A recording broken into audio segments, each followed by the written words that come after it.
Добрый день. Сегодня 28 марта 2017 года.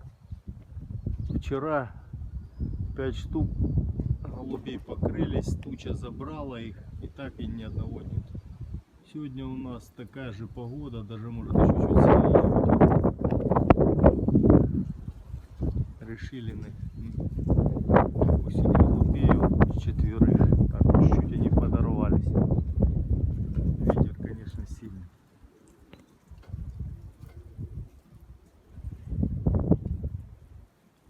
Солнце чуть-чуть плохо.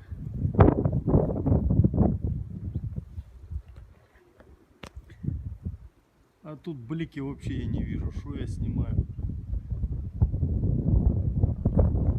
Но ветер, конечно, сильный. На телефон снимаю опять.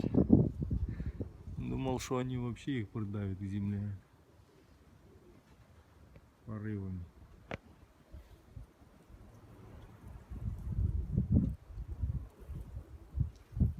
Четверочка.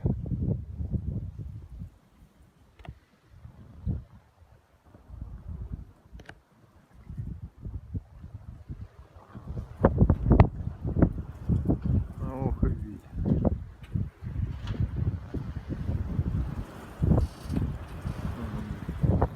Сразу ложит аж.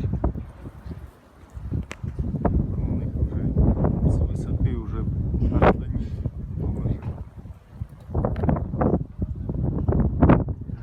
Уже их и... Ага, вот они сопротивляются. А пятерочка-то так и не появилась. Ну, такой ураган. Я думаю, эта туча отнесла их километров за 30 от меня. За 100%. Вот четверочку тренируем.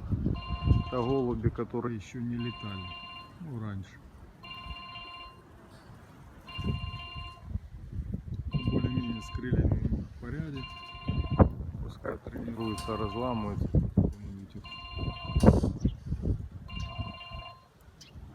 Ветер, конечно, ужасный. Вот такие пришли, но по такому ветру это тяжело такое расстояние преодолеть.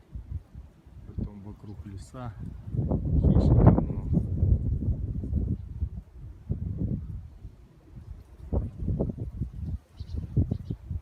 Сопротивляются. Так что вчера пятерочка не села. Беленький, два крымачочка. Два крымака и сизый один сплошной. И севатая голубочка. Все вот их давит так, что они бедные. Все голуби те были на крыле. Больше 2 часов вылетывали, но против природы не попрешь. А, тут уже солнце. Вот еще пятерочку вынесли. Чуть-чуть подкинули. Вот,